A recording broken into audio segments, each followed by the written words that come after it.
What's up, everybody? It's Matt here from Matt's Great World, and today I'm going to be doing the long-awaited review and recap of the Through the Moon graphic novel based off of Netflix's hit animated TV show, The Dragon Prince. Now, I've mentioned this graphic novel multiple times uh, in other Dragon Prince videos, and today I just really wanted to get in and kind of give you guys an overall brief synopsis of what occurs and also give you my thoughts on the story and how it impacts the broader scope of the franchise and the story as a whole. With that in mind, I'm going to issue a spoiler warning right now. So if you haven't already read Through the Moon, then I suggest you click off this video, save it somehow, either by putting it in one of your playlists or whatever you do with it, and order this, read it, and then come back and watch this video once you have read it, because this is a really good graphic novel. If you're a Dragon Prince fan like myself, you're really gonna like it.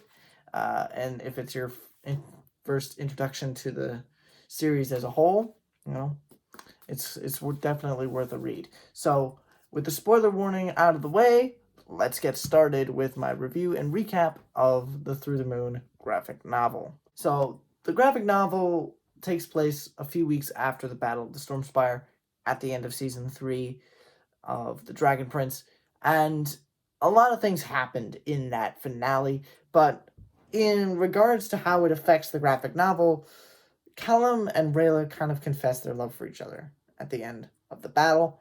So we're just going to stick with that. If you want me to recap the entire Battle of the Stormspire, it will be a part of my Season 3 review and recap, a video that's going to be coming out in the next couple of months. So stay tuned for that. And we first see Rayla as she's having this sort of dream, like in this cave or whatever, and there's these ice crystals or whatever, and she initially finds that her parents and Runan are stuck in them, and she's kind of confused. She's like, what's going on? But then the next thing we see is Viren, and we also find out that Callum is trapped in the ice. So, she starts to fight Viren. They have a small little battle, but then she wakes up from this nightmare and finds out, oh, Lujane, the guardian of the Moon Nexus, needs to perform a special ritual to bring our Moon Phoenix back to life, and we have our little feather. So we need to go to the Moon Nexus. But before they leave, she kind of confesses to Callum that she's been having, these nightmares. She's been kind of restless about Viren's fate because they didn't know what happened to Viren. He just kind of disappeared off the map. Yes, he fell from the highest point in Zadia, which is halfway to the moon, essentially. But that's a exaggeration that they use in the graphic novel. But they never found his body. They're like, what happened to him?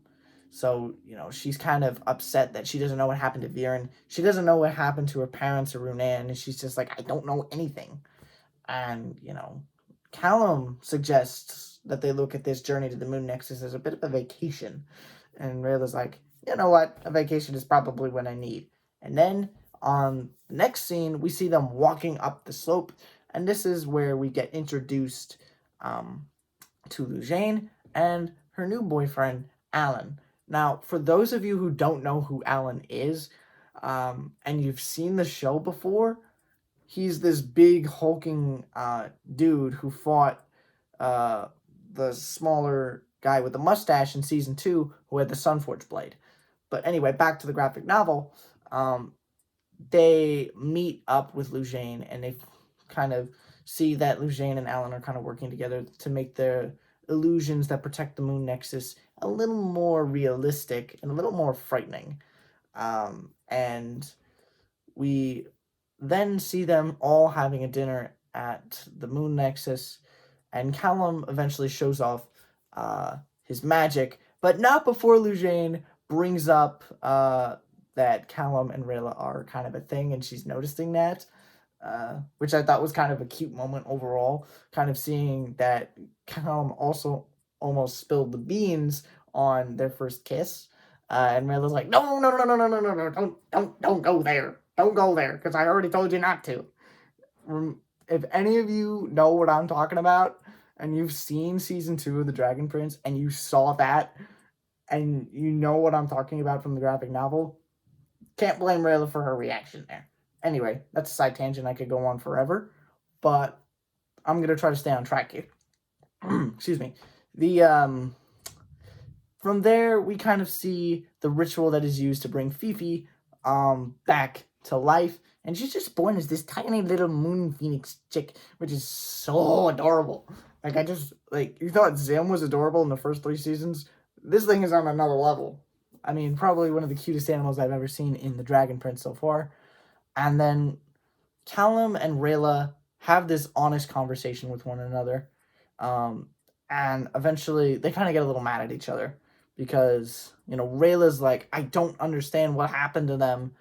But Callum's like, one of the people you're worried about killed my stepdad. And he realizes immediately that he messed up.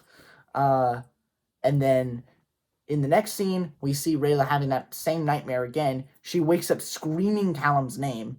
And then she ends up leaving to go clear her head. Callum wakes up, realizes that Rayla has left. And he's like, I need some advice. So he goes and talks to Lujane about how to help Rayla. And they talk about how, arguments and fights are part of relationships and everything like that.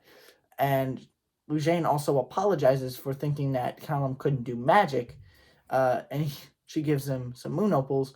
And then Callum kind of has an idea go off in his head. He's like, wait a minute. Wasn't the Moon Nexus kind of a portal of some sort in the past? And Lujane's like, kind of. And in these particular situations where someone is doesn't know what happened to a loved one, it could be used to find some closure. And Callum's like, that's it. That's what I could use to help Rayla. And Lujane's like, no. There is a reason the Moon Nexus was destroyed a long time ago. It is absolutely forbidden to be used again, especially by humans. I'm sorry, but that's how it is. So Callum kind of goes back and thinks about it. But in the next scene, we see Alan and Soren, kind of sparring with one another. And Rayla jumps in, thinking to kind of embarrass Soren a little bit. But Soren sees it coming from a mile away and trips her up into some mud. Kind of as a callback to when they first encountered in season 2. I didn't even realize that until I started working on this video. But anyway, she goes off with Soren to talk about what happened with Runan. Because if you remember, Soren was there the night King Harrow was attacked and murdered. And he was right in the thick of it. I mean, he was going right up against Runan.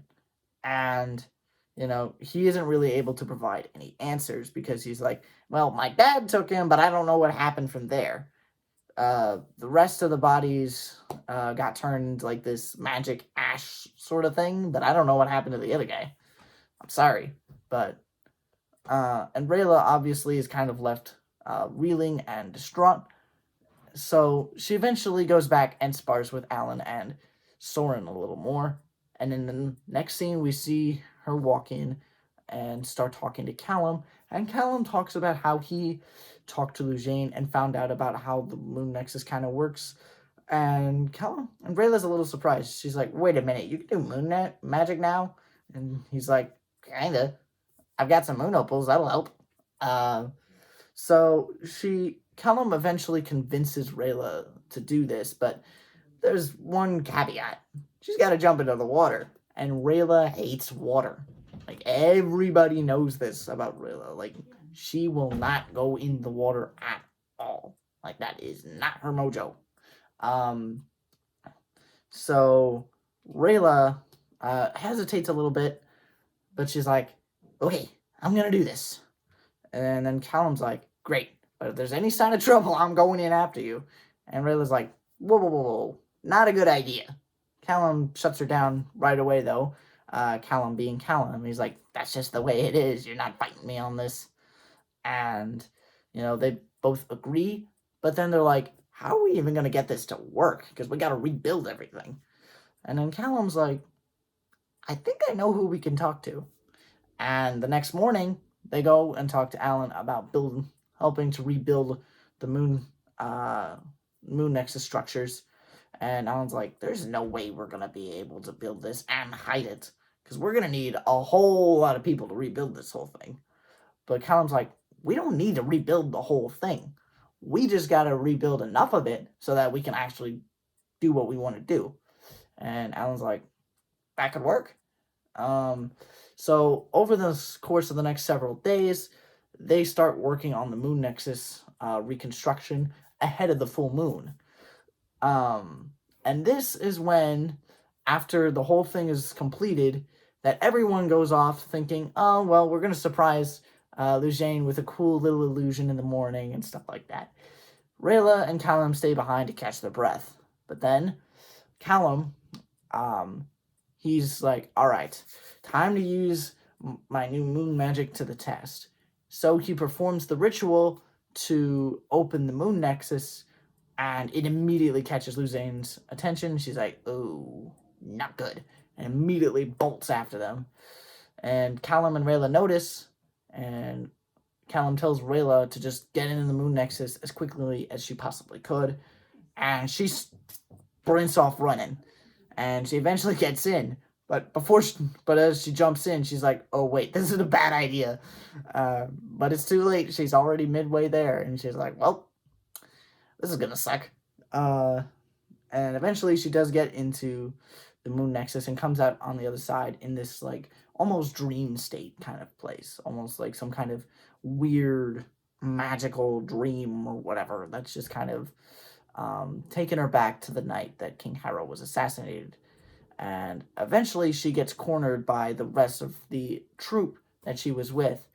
But Runan was not there. And they all kind of assume that, she left them behind and, she betrayed them and stuff like that. But then they notice that her wrist binding was gone. And then they immediately think, "Oh, she did what we could not. Therefore, we can actually rest in peace." And Rayla's like, wait. That was not what happened at all." But the other assassins don't pay attention and they kind of fade away. And then she's like, "That's not what happened." But then she screams Viren's name. And she's like, "Where are you?" And then eventually she sees Viren wrapped up in this glowing cocoon. And he opens his eyes. And Rayla's like, "What the?" But before she has any time to react, she's grabbed by these ghost soldiers. And on the other side of the moon nexus, where her body's just kind of floating on the water, she gets pulled down. Callum tries to jump in, but Lujane's like, "No, you can't. Because if Rayla's body gets pulled out and her soul's still in the moon nexus, she's going to get trapped between life and death." Then an idea pops off in Ezran's head. He's like, "Wait a minute. Moon Phoenix's feathers can act as like a gateway as like a tether between life and death." And he plucks a little feather out of Fifi and hands it to Callum. Callum dives in and goes after Rayla, and the two of them kind of fight off the ghost soldiers and eventually emerge from the moon nexus. And they embrace, and Callum says, "I was so afraid that I was going to lose you," and they share a kiss. And later and then the next morning, we see them having a conversation about what happened. And Rayla's like, "I didn't see my parents or Runan, and I don't know what happened to them. I'm never going to be okay with that, but I guess that I'm just going to have to live with it." And eventually she tells Callum that she did see Viren, and Callum is kind of hesitant to, on how to take it. He's like, "I didn't understand half of what I saw in there." And Rayla's like, if Viren is still alive, we gotta go after him. And by we, I mean me.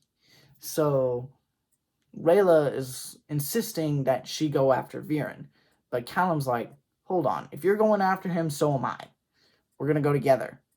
And Rayla kind of fights back against this at first, but eventually, hesitantly decides that yes, she and Callum will go together.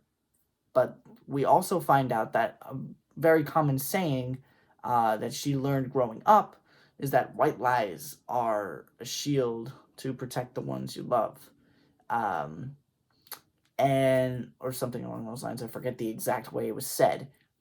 But Rayla decides to leave a little letter behind for Callum, and she goes off on her own to search for Viren, and that's how the graphic novel ends. So that's the plot. What about my rating? Overall, Through the Moon is one of the coolest graphic novels I've read. And to be fair, it's one of the only graphic novels I've read. My cousin also gave me a copy of Dan TDM's graphic novel. I still have it sitting on my bookshelf. I haven't picked it up in years. But this graphic novel, along with The Blood Moon Huntress, are really, really well drawn. And the story is fantastic. And it ties into why Rayla left after season 3 and why Callum is so upset with Rayla at the beginning of season 4. So it kind of explains a lot, but at the same time, still leaving us with some questions as to how Callum was going to react. Now, obviously, once we got season 4 last month, we got those questions answered, but we still have plenty of questions as to the status of Callum and Rayla's relationship. And I made a video speculating on where their relationship could go. I'll leave that in the end screen. But overall, this is a really, really well done graphic novel. I mean, even the cover says it all. Like, this is in a really good cover. It is just so well drawn. I gotta give a lot of credit to Xanthe Buma. I think I said his name right. If I'm not pronouncing it correctly, let me know in the comments. I apologize if I'm butchering it. But all in all, this is, honestly, out of the 3 graphic novels that I've read, this is the best one by far. So overall, if I had to give it a rating out of 10, I would probably have to give it an 8. Why I give it an 8 and out of 10 is because of this. I feel like there could have been a little bit more dialogue and maybe a little bit more world building, like kind of explaining the inner workings of moon magic a little bit more, while also kind of giving us a little bit more of Rayla's perspective on all of this, because Rayla is basically the protagonist of this entire story. It is solely focused on her and her problems and how it impacts the rest of the crew in The Dragon Prince. So I really wish we could have gotten a little bit more of her perspective and her thoughts on this, much more than her saying, I don't know what happened and I need these answers. That would be my only complaint. So that's why it kind of got docked a couple of points, but that's me just kind of being picky at that point. In my heart, though, if I could ignore that fact, this is definitely a 10 out of 10 graphic novel, but my official rating is going to have to be a solid 8 out of 10. So that's where I stand on Through the Moon. I hope you guys enjoyed this video, and if you haven't already gotten Through the Moon and you stayed this far all the way through the plot part of the video, I'm sorry if I spoiled anything, but if you like spoilers, great. I'm glad you stuck around. But for those of you who don't have Through the Moon, I would highly recommend you go and purchase the book. There's multiple ways you can get it. I hear there's a PDF version. There's a few different online versions, I'm sure. But you can also get this off of Amazon as well. That's how I got it. So, yeah. Go check out Through the Moon. And tomorrow, I'm going to be doing the exact same thing for the second graphic novel, The Blood Moon Huntress, which, again, kind of revolves around Rayla when she was a child and when the gears really started turning for the whole saga as a whole. So be sure to keep an eye out for that video tomorrow. So I've gone on rambling long enough. This is one of the few unscripted videos where I feel like I actually managed to stay on topic enough and not stray too far away. So I'm really happy about that. If you want to see more unscripted videos, leave a comment down below. And if there are other graphic novels outside of The Dragon Prince that you want me to read, let me know down in the comments about that as well. And before I let you go, I do want to ask if you can leave a like on this video and subscribe to the channel and share this video with all your friends. It would mean a lot to help this community grow and help the channel grow. All right, with all of that in mind, I hope you all are having a fantastic holiday season, and I will see you guys tomorrow. As always, stay warm, stay safe, stay happy, and it's never goodbye. It's just till next time. See you tomorrow, guys.